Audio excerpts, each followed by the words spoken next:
Every great story begins with a spark of magic. Welcome to the world of Devi Yakshini Media. Welcome to Devi Yakshini Media.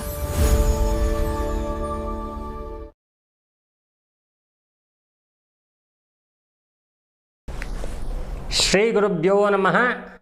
ಹರಿ ಓಂ. ಗುರು ಬ್ರಹ್ಮ ಗುರು ವಿಷ್ಣು ಗುರುದೇವೋ ಮಹೇಶ್ವರ ಗುರು ಸಾಕ್ಷಾತ್ ಪರಬ್ರಹ್ಮ ತಸ್ಮೈ ಶ್ರೀ ಗುರುವೇ ನಮಃ. ನೋಡಿ, ತಂತ್ರವಿದ್ಯೆ ಅಂತ ಹೇಳ್ತಾರೆ, ತಾಂತ್ರಿಕ ಅಂಥೇಳಿ ನೀವು ಕರಿತೀರ. ಇಂಗ್ಲೀಷಲ್ಲಿ ಬ್ಲ್ಯಾಕ್ ಮ್ಯಾಜಿಕ್ ಅಂತಾರೆ, ಹಿಂದಿಯಲ್ಲಿ ಕಾಲಾ ಜಾದು ಅಂತಾರೆ.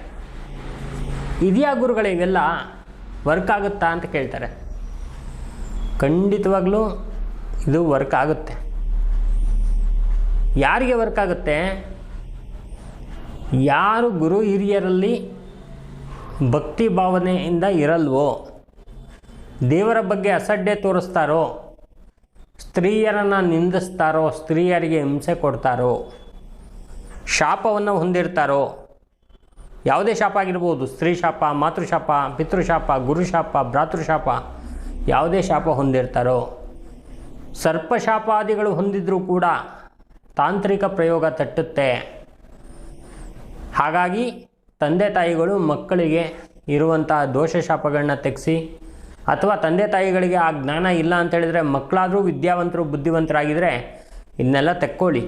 ಅದರಿಂದ ತಂತ್ರಕ ಅಥವಾ ತಾಂತ್ರಿಕ ವಿದ್ಯೆಯಲ್ಲಿ ವಿಶೇಷವಾಗಿರ್ತಕ್ಕಂಥ ಒಂದು ಒಳ್ಳೆಯ ಪರಿಹಾರಗಳಿದೆ. ನೋಡಿ, ಯಾವತ್ತೇ ತಿಳ್ಕೊಳ್ಳಿ, ತಾಂತ್ರಿಕ ಅನ್ನೋದು ಕೆಟ್ಟದಲ್ಲ, ಬಹಳ ಒಳ್ಳೆಯದದು. ತಾಂತ್ರಿಕ ಅಥರ್ವಣ ವೇದದಲ್ಲಿ ಬಂದಿರತಕ್ಕಂಥ ಒಂದು ಶಾಸ್ತ್ರ. ಅದನ್ನು ಏನು ಮಾಡ್ತಾರೆ ಅಂತ ಹೇಳಿದ್ರೆ ಕೆಟ್ಟದಾಗಿ ನಿರೂಪಿಸ್ತಾರೆ, ಕೆಟ್ಟದಾಗಿ ಅದನ್ನು ಪರಿವರ್ತನೆ ಮಾಡ್ತಾರೆ. ಯಾಕೆ ಅಂದರೆ ತಮ್ಮ ಸ್ವಾರ್ಥಕ್ಕೋಸ್ಕರ. ಆ ಮಾಡುವಂತಹ ತಾಂತ್ರಿಕ ಇದೆಯಲ್ಲ, ಅದು ಬಹಳ ಒಂದು ದುಷ್ಟ ಪರಿಣಾಮವನ್ನು ಕೊಟ್ಬಿಡುತ್ತೆ ಮನುಷ್ಯನಿಗೆ. ತುಂಬ ಹಿಂಡಾಕ್ಬಿಡುತ್ತೆ. ಹಿಂಡ್ತಾ ಇರಬೇಕಾದ್ರೆ ಕೆಲವರು ಕೇಳ್ತಾರೆ, ಗುರುಗಳೇ ಇದಕ್ಕೇನು ಪರಿಹಾರನೇ ಇಲ್ವಾ? ಎಷ್ಟು ದುಡ್ಡು ಖರ್ಚು ಮಾಡಿದೆ?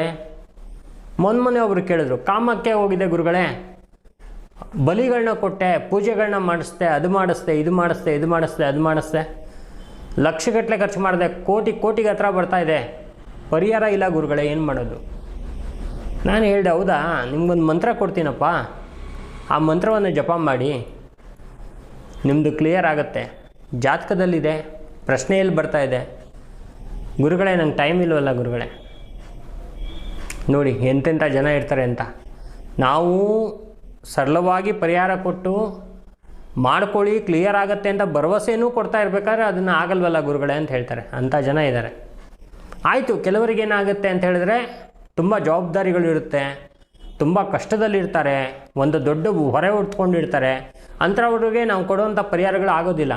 ಅವಾಗೇನು ಮಾಡಬೇಕಂದ್ರೆ ಗೊತ್ತಿರೋರ ಹತ್ರ ಮಾಡಿಸ್ಕೊಳ್ಳಿ. ಯಾರಿಗೆ ಚೆನ್ನಾಗಿ ವಿದ್ಯೆ ಇದೆಯೋ ಅವ್ರ ಹತ್ರ ಮಾಡಿಸ್ಕೊಳ್ಳಿ. ಸೊ ನೀವೇ ಮಾಡಬೇಕು ಅಥವಾ ಅವರೇ ಮಾಡಬೇಕು ಅಂದರೆ ಅದಕ್ಕೆ ಮುಖ್ಯವಾಗಿ ಒಂದು ಶಕ್ತಿ, ಎನರ್ಜಿ ಬೇಕು. ಶಕ್ತಿ ಅಂತ ನಾವು ಯಾರನ್ನ ಕರಿತೀವಿ? ಸ್ತ್ರೀಯರನ್ನು ಕರಿತೀವಿ. ಸ್ತ್ರೀಯರನ್ನು ಶಕ್ತಿ ಅಂಥೇಳಿ ಕರಿತೀವಿ. ಸೊ ಅಂತಹ ಒಂದು ಶಕ್ತಿ ಯಾರಪ್ಪ ಅಂದರೆ ದಶಮಹಾವಿದ್ಯೆಯಲ್ಲಿ ಬಂದಿರತಕ್ಕಂಥ 10 ಜನ ದೇವಿಯರು, ಕಾಳಿ, ಬಗಲಾಮುಖಿ, ಚಿನ್ನಮಸ್ತ, ಮಾತಂಗಿ, ಈ ಥರ ಅದ್ಭುತವಾಗಿರ್ತಕ್ಕಂಥ ದೇವಿಯರು. ಸೊ ಈ ದೇವಿಯರ ಒಂದು ಶಕ್ತಿಯಿಂದ ತಾಂತ್ರಿಕಕ್ಕೆ ಅದ್ಭುತವಾಗಿರ್ತಕ್ಕಂಥ ಒಂದು ಶಕ್ತಿ ಇದೆ.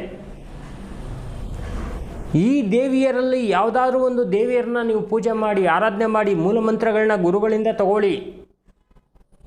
ಯಾರ ಹತ್ರನೂ ಹೋಗಿ ಏನು ದುಡ್ಡು ಖರ್ಚು ಮಾಡಬೇಕಂತಿಲ್ಲ. ಈಗಂತೂ ಯೂಟ್ಯೂಬ್ಗಳಲ್ಲಿ ಹೆಂಗೆ ಬಂದುಬಿಟ್ಟಿದೆ ಅಂದರೆ ಕೋಟಿಗಟ್ಟಲೆ ಖರ್ಚು ಮಾಡೋರು ಇದ್ದಾರೆ. ಯಾರೋ ಮೊನ್ನೆ ಒಂದು 2 ಕೋಟಿನೋ 2.5 ಕೋಟಿನೋ ಫ್ರಾಡ್ ಮಾಡಿದಾರಂತೆ ಯಾರೋ, ನಿಮ್ಗೆ ಒಳ್ಳೇದು ಮಾಡಿಸ್ತೀನಿ ಅಂತ ಹೇಳ್ಬಿಟ್ಟು. ಈ ಥರದ್ದೆಲ್ಲ ನಡೀತಾ ಇದೆ. ನಾವು ಹಲವಾರು ಮೀಡಿಯಾಗಳನ್ನ ವೀಕ್ಷಣೆ ಮಾಡ್ತಾ ಇರ್ತೀವಿ. ಆದರೆ ನಾನು ಹೇಳೋದೇನಪ್ಪ ಅಂತ ಹೇಳಿದ್ರೆ, ಸಿದ್ಧಿಗಳನ್ನ ತಗೊಳ್ಳಿ, ಕರೆಕ್ಟಾಗಿ ಮಾಡ್ಕೊಳ್ಳಿ, ಮಾಡಿಕೊಂಡು ನಿಮ್ಮ ಕಷ್ಟವನ್ನು ಪರಿಹಾರ ಮಾಡ್ಕೊಳ್ಳಿ. ಯಂತ್ರತಂತ್ರಗಳಿಗೆ ಸರಿಯಾಗಿರ್ತಕ್ಕಂಥ ಪೂಜೆಯನ್ನು ಮಾಡಿ, ನಿಮ್ಮ ಕಷ್ಟಗಳು ಯಾವುದು ಅದಕ್ಕೆ ಸರಿ ಹೊಂದುವಂಥ ದೇವಿ ಯಾವುದು ಆ ದೇವಿಯ ಮಂತ್ರ ಜಪವನ್ನು ಒಂದು ತಗೊಂಡು ನೀವು ಅನುಕೂಲ ಮಾಡ್ಕೊಳ್ಳಿ. ಸೊ ಈ ಥರ ಎಲ್ಲ ಮಾಡಿದಾಗ ನಿಮಗೆ ಆಗಿರುವಂತಹ ಮಾಂತ್ರಿಕ ತಾಂತ್ರಿಕ ದೋಷಗಳೆಲ್ಲ ಹೋಗಿ ಜೀವನದಲ್ಲಿ ಅಭಿವೃದ್ಧಿ ಅನುಕೂಲಗಳು ಸಿಗುತ್ತೆ. ಜಾತಕದಲ್ಲಿ ಸೂರ್ಯ ಕೇತು, ಸೂರ್ಯ ಕುಜ, ಸೂರ್ಯ ರಾಹು, ಸೂರ್ಯ ಶನಿ ಈ ಥರ ಒಂದು ಕಾಂಬಿನೇಷನಲ್ಲಿ ಇರ್ತಕ್ಕಂಥ ಒಂದು ಸಂದರ್ಭ, ಶುಭ ಸ್ಥಾನಗಳು ಅಶುಭ ಸ್ಥಾನಗಳನ್ನು ನೋಡುವಂಥ ಸಂದರ್ಭದಲ್ಲಿ ನಿಮಗೆ ಈ ರೀತಿ ತೊಂದರೆಗಳಾಗಿದೆ ಅಂತ ಜ್ಯೋತಿಷ್ಯರು ಹೇಳ್ತಾರೆ. ಕೌಡೆ ಹಾಕಿದಾಗ 6, 8, 12, 3 ಎಲ್ಲ ನೋಡ್ಕೊಂಡು ಹೇಳ್ತಾರೆ. ಇದೆಲ್ಲ ನೋಡಿದಾಗ ನಮಗೆ ಈ ಥರ ಆಗಿದೆ ಅಂತ ಗೊತ್ತಾದಾಗ ಅದಕ್ಕೆ ತಕ್ಕಂತಹ ದೇವಿಯರ ಒಂದು ಪ್ರಶ್ನೆಯೂ ಕೂಡ ಅಲ್ಲಿ ಬರುತ್ತೆ. ಇಂಥ ದೇವಿಯನ್ನೇ ಮಾಡಬೇಕು, ಷೋಡಶಿ ಭುವನೇಶ್ವರಿ, ಭೈರವಿ ಚಿನ್ನಮಸ್ತಚ ಧೂಮಾವತಿ ಚ ಬಾಗಳ ಮಾತಂಗಿ ಕಮಲಾತ್ಮಿಕ ಅಂತಹ ಒಂದು ಅದ್ಭುತ ಸುಯೋಗ ನಿಮಗೆ ಸಿಗುತ್ತೆ. ಹಾಗಾಗಿ ಯಾವ ಯಾವ ದೇವಿಗೆ ಏನೇನು ಪೂಜೆ ಮಾಡಬೇಕು, ಏನೇನು ಆಹಾರ ಕೊಡಬೇಕು, ಯಾವ್ಯಾವ ಥರದಲ್ಲಿ ತಂತ್ರ ಮಾಡಬೇಕು, ಯಾವ ಯಂತ್ರವನ್ನು ಬರಿಬೇಕು, ನಾವು ಅದಕ್ಕೆ ಕ್ಲಾಸಸ್ಗಳನ್ನ ಮಾಡೋದು. ಯಂತ್ರವನ್ನು ಬರೆಯೋ ಕ್ಲಾಸು ನಾವು ಹೇಳ್ಕೊಡ್ತೀವಿ, ಯಂತ್ರವನ್ನು ಹೇಳ್ಕೊಡ್ತೀವಿ ಕ್ಲಾಸಲ್ಲಿ, ತಂತ್ರವನ್ನು ಹೇಳ್ಕೊಡ್ತೀವಿ, ಮಂತ್ರವನ್ನು ಹೇಳ್ಕೊಡ್ತೀವಿ. ನೋಡಿ, ಯಾವುದೇ ಆಗಲಿ ಎಲ್ಲನೂ ನಮಗೆ ಬೇಕು, ಎಲ್ಲ ಆಯುಧನೂ ನಾವು ಇಟ್ಕೊಂಡಿರಬೇಕು. ಇಲ್ಲ ನಾನು ಬರೀ ಚಾಕುನೇ ಇಟ್ಕೊಂಡಿರ್ತೀನಿ ಅಂತ ಹೇಳಿದ್ರೆ ಎದುರುಗಡೆ ಇರೋನ ಹತ್ರ ಗನ್ ಇರುತ್ತೆ, ನಿಮ್ಮ ಚಾಕು ತೊಗೊಂಡು ಏನು ಮಾಡ್ತೀರ ಅವಾಗ? ಅದಕ್ಕೆ ನಾನು ಹೇಳೋದೇನಪ್ಪ ಅಂದರೆ ಎಲ್ಲ ಆಯುಧಗಳನ್ನು ಇಟ್ಕೊಂಡಿರಿ, ಬೇಕು ಅಂದಾಗ ಉಪಯೋಗ ಮಾಡ್ಕೊಳ್ಳಿ. ಆಯುಧಗಳು ಅಂತ ಹೇಳಿದ್ರೆ ಆಮೇಲೆ ರಿಯಲ್ ಆಗಿರ್ತಕ್ಕಂಥ ಗನ್ನು ಚಾಕು ತೊಗೊಂಡ್ಬಿಟ್ಟಿರ. ನಾನು ಹೇಳ್ತಾ ಇರ್ತಕ್ಕಂಥದ್ದು ಮಂತ್ರತಂತ್ರಗಳಲ್ಲಿ ಸರಿಯಾಗಿರ್ತಕ್ಕಂಥ ದೇವಿಯರನ್ನ ತಗೊಳ್ಳಿ. ದೇವಿಯರೇ ಆಯುಧಗಳು. ಅಂತಹ ದೇವಿಯರನ್ನ ನಿಮ್ಮ ಜೊತೆ ಇಟ್ಕೊಳ್ಳಿ. ಜೀವನದಲ್ಲಿ ಒಂದು ಅದ್ಭುತವಾಗಿರ್ತಕ್ಕಂಥ ಸಾಧನೆ, ಒಂದು ಅದ್ಭುತವಾಗಿರ್ತಕ್ಕಂಥ ಅನುಕೂಲವನ್ನು ನೀವು ಪಡ್ಕೋತೀರ. ನಮಸ್ಕಾರ.